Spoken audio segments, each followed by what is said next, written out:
تو یہی ہے کہ ہمیں ایسی چیزوں کو دیکھنا چاہیے, سمجھنا چاہیے, جذباتی ہونے سے پہلے ہمیں سوچنا چاہیے کہ ہم کر کس کے ساتھ رہے ہیں. بالکل ایسا ہی ہے. فیصل حفیظ صاحب آپ کی جانب آؤں گا, اس حوالے سے آپ کیا کہنا چاہیں گے؟ سر پہلے تو میں 9 مئی کے اپنے جو واقعی جو ہوا ہے اس کی مذمت کرتا ہوں, اور میں یہ کہتا ہوں کہ اسے ایک آپ کیا دن منانے جاتے یا کوئی چیز بھی کرنے جاتے اس کو بھول جائیں. اس 9 مئی 2023 کو اپنی ہسٹری ڈکشنری سے نکال دیں, کیونکہ آپ بار بار یہ چیزیں کرتے رہیں گے, بار بار ہم شرمندہ ہوتے رہیں گے. جتنا اس کو یاد کریں گے آپ یقین کریں ہمیں شرمندگی کے علاوہ کوئی بھی چیز نہیں ملے گی. میں یہ بات یہ کہتا ہوں, ساری دنیا میں جتنے بھی ممالک ہیں ان کی فوج ہے, اگر کوئی فوج ہے تو پاکستان آرمی, بے شک, اس میں کوئی شک نہیں. ٹھیک ہے.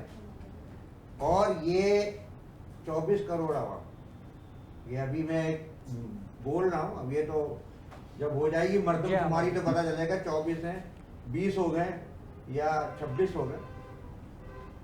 یہ جو عوام پاکستانی ہے نا, یہ اپنی فوج کے ساتھ شانہ بشانہ کھڑی ہے, اور فوج جو ہے نا وہ کسی ایک فرد واحد کا نام نہیں ہے. ایک تو بات یہ یاد رکھ لیں. بالکل. میں آپ کے میٹرو چینل, اس کو سب سے پہلے تو میں سلام پیش کرتا ہوں, جو عوامی جو ہے وہ پروگرام کرتا ہے, عوامی بات کرتا ہے, اور میں اسی چینل کے توسط سے یہ کہتا ہوں کہ فوج فرد واحد کا نام نہیں ہے. آپ جو فوج کو کچھ بھی بولتے ہیں, کچھ بھی کہتے ہیں, خدا کی قسم ان شہداء کو جو ہے نا آپ یقین کریں کہ ان کی تذلیل کرتے ہیں, ورنہ کہیں پہ بھی کوئی بھی جو ہے وہ ایسا نہیں کر سکتا. ایک ذرا سی انگلی میں چوٹ لگ جاتی ہے یار, تو ماں جو ہے وہ اپنے بچے کے لیے اس کے آنکھوں میں آنسو آ جاتے ہیں.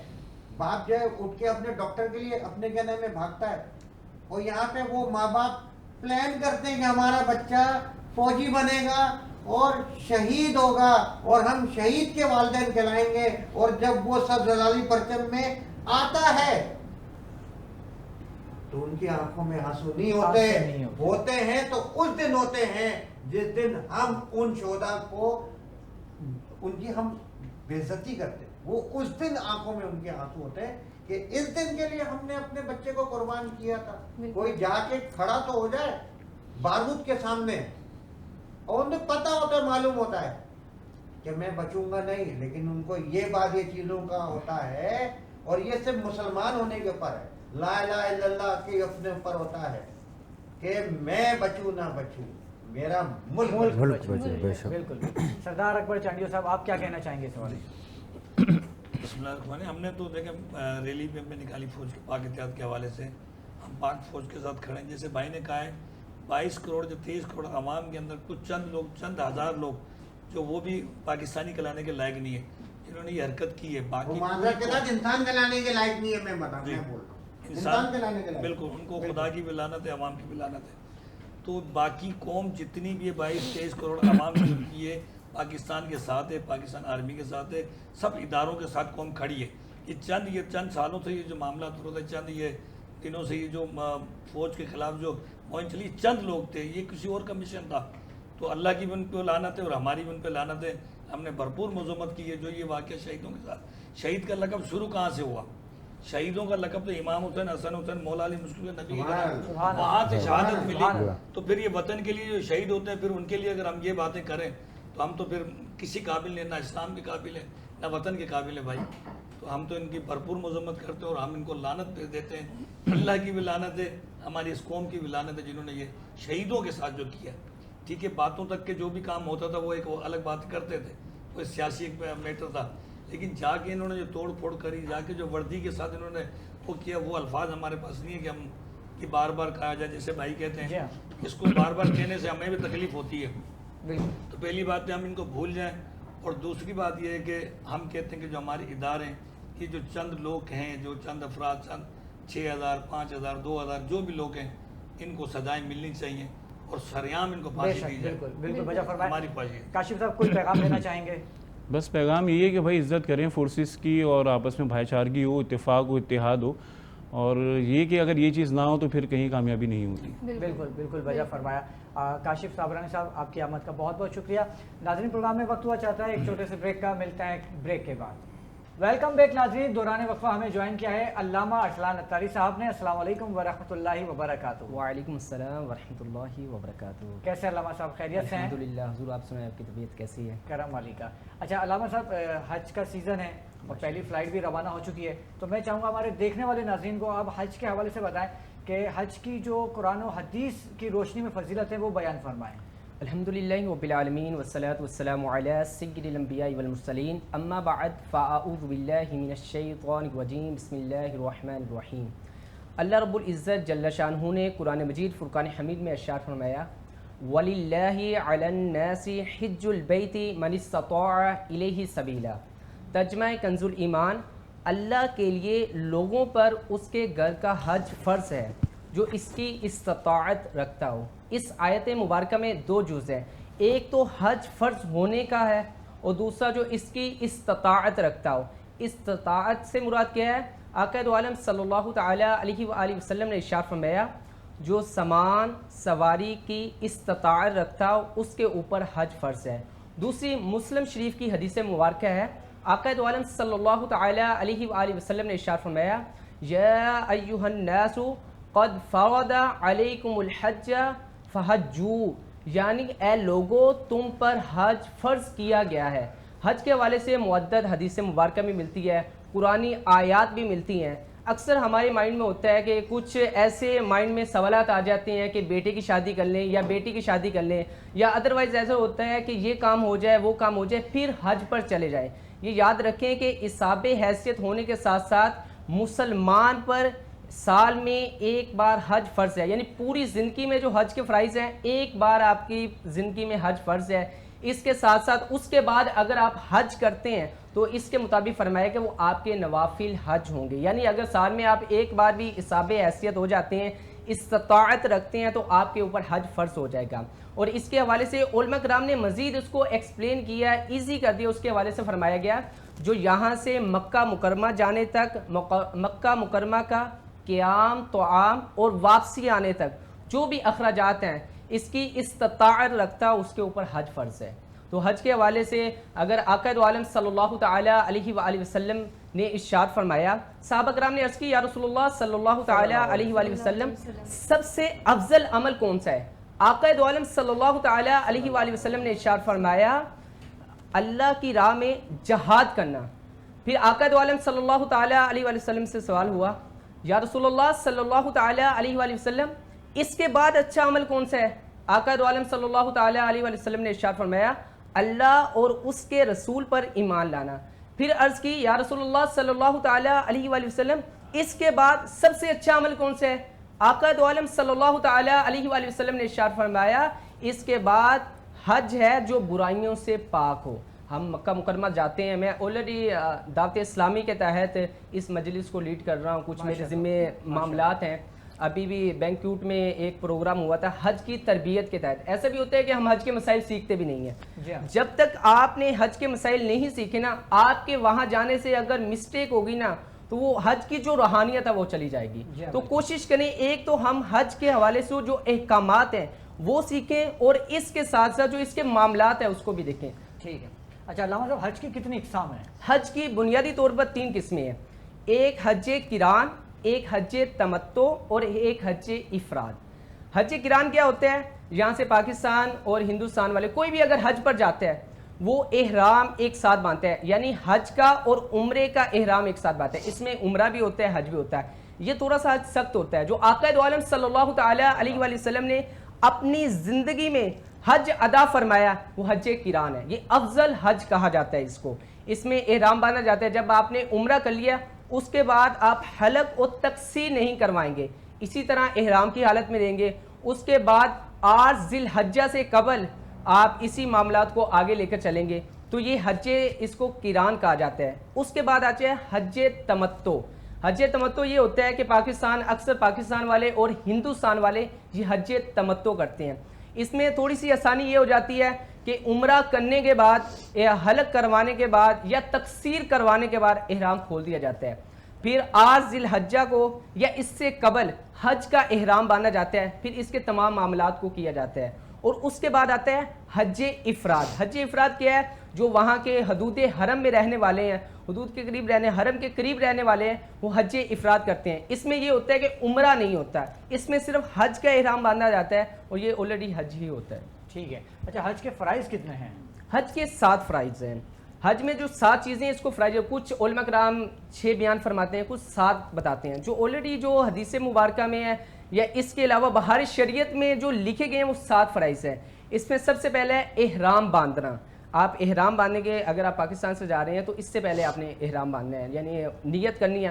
اس کے بعد آتا ہے عرف زیارہ، عرف زیارہ یعنی کہ طواف کی زیارت کرنی ہے، طواف کرنے ہیں۔ اس کے بعد آتا ہے نیت، یعنی حج سے، اس کے طواف سے پہلے آپ نے نیت کرنی ہے۔ اس کے بعد آتا ہے مکان، مکان یعنی جس جگہ کا جو حکم ہے، یعنی آپ نے طواف جو کرنا ہے خانہ کعبہ پہ کرنا ہے، کہیں اور نہیں کر سکتے۔ تو اس کے علاوہ دوسرا بالترتیب معاملات کو کرنا، یعنی جو فرائض ہے اس کو بالترتیب کرنا، یعنی سب سے پہلے آپ نے احرام باندھا، پھر طواف کیا، پھر وقوف عرفہ کیا۔ اس کے بعد فرمایا جاتا ہے ان کے جو معاملات ہیں اس کو آسانی کے ساتھ حل کرنا۔ ٹھیک ہو گیا۔ اچھا کوئی حاجی طواف کر رہا ہو اور دوران طواف جو ہے نماز کا وقت آ جائے تو اس کے لیے کیا حکم ہے؟ کوئی اگر حاجی طواف کر رہا ہے، نماز کے دوران اگر جماعت کے ساتھ وہ نماز ادا کرے گا، جماعت کے ساتھ وہ نماز ادا کرے گا، نماز ادا کرنے کے بعد جہاں سے اس نے طواف کو کلوز کیا تھا، ختم کیا تھا، وہیں سے آگے طواف کو کنٹینیو کرے گا۔ اس کا یوں بھی ہو جاتا ہے کہ اکثر ہم نے 3 یا 4 چکر لگا لیں یا 1 چکر لگا لیا، تو اس کے بعد آپ نے جیسے جماعت کی یا جماعت سے فارغ ہوئے وہیں سے آگے آپ سٹارٹ کرتے ہیں۔ ٹھیک ہے، بہت شکریہ آپ کا۔ سردار صاحب آپ کی جانب آؤں گا، میں چاہوں گا کہ آپ اپنی جو فاؤنڈیشن ہے اس کے حوالے سے کچھ ہمارے ناظرین کو بتائیں۔ اصل میں یہ میں 2017 سے کام کر رہا ہوں۔ ماشاء اللہ۔ 2017 میں ہم لوگ اندرونی کام کر رہے تھے، کسی بچی کی شادی کرانا یا کہیں پہ گاؤں دیہات میں جا کے وہ کرنا۔ پھر یہ ہمارے وسائل تھوڑے کم تھے، جب یہ سیلاب آیا نا، یہ جو بھی بیچ میں دادو وغیرہ سیلاب آیا تو ہماری پوری ٹیم گئی تھی، یہاں سے جو بھی تھا ہم آپس میں گیدرنگ کر کے چلے گئے۔ تو وہاں جا کے دیکھا تو 14 فٹ 8 فٹ پانی تھا پورے سندھ کے اندر۔ اللہ ہو۔ تو بہت ساری بچی ہیں، بہت سارے لوگ 1-1 تن کے کپڑے میں روڈ پہ بیٹھے ہوئے تھے۔ تو لوگوں نے، اب ظاہر ہے کہ جو ہم نے 1 ٹرک تھا جو ہمارے پاس تھی حیثیت، ہم وہ دے کر آئے۔ تو پھر ہم نے آپس میں بات کر کے یار یہ بوند بوند کر کے نا، اللہ تعالیٰ نے اوپر سے ٹینکر نہیں بھیجا، تو اکٹھے پانی نہیں آیا، بوند بوند کر کے 14 فٹ پانی آ گیا۔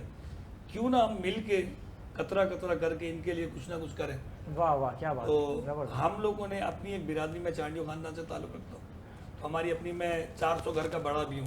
ہماری وڈیرا یا سرداری جو سسٹم ہوتا ہے، پگ سسٹم ہوتا ہے، تو وہ والد کے بعد میرے سر پہ پگ ہے۔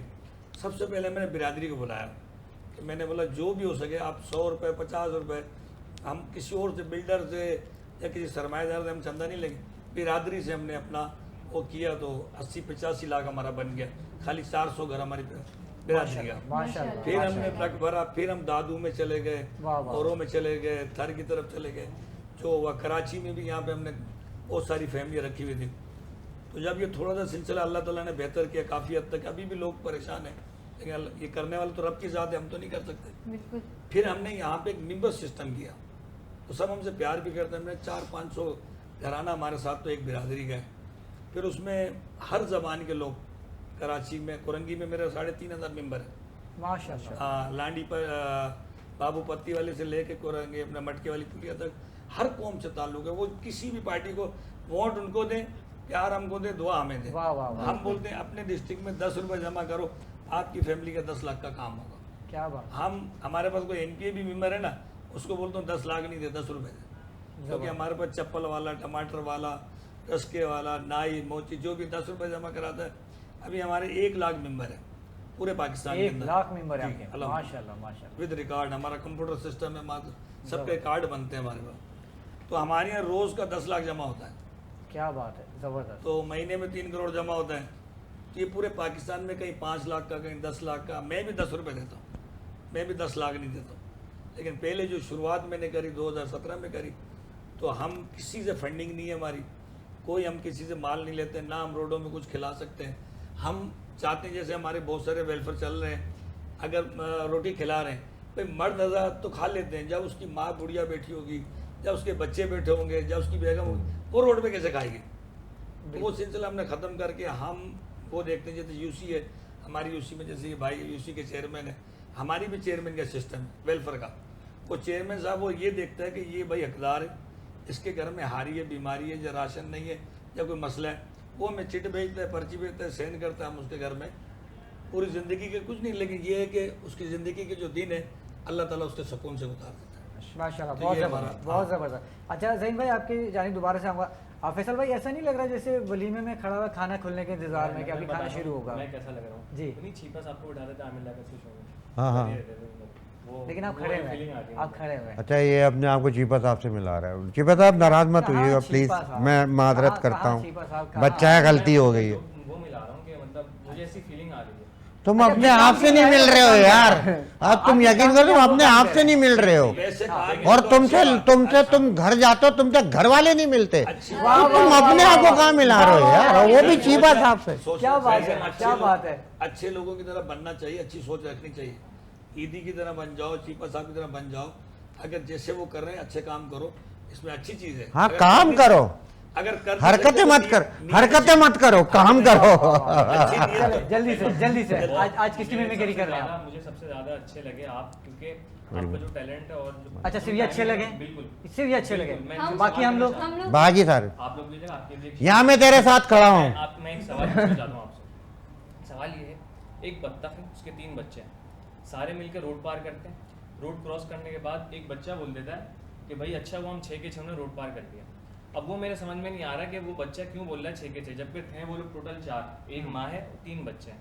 مجھے لگا آپ سب سے زیادہ ٹیلنٹڈ ہیں اور ذہین بھی ہیں، تو آپ پہلے یہ بتاؤ، یہ روڈ پار کراچی میں ہو رہا تھا؟ روڈ پار، ہاں کہیں بھی تو مر گئے سارے؟ نہیں مرے نا، میں بتا رہا ہوں آپ کو، ایکسیڈنٹ ہو گیا، مر گئے سارے۔ روڈ پار کرنے کے بعد یہ جو تم یہ بات کہہ رہے ہو کہ 6 تھے نا، نہیں نا، وہ یا 4 تھے، جو بھی تھے، یہ سارے کے سارے مر گئے، اور ان کی قبر کا انتظام بڑی مشکل سے ہوا۔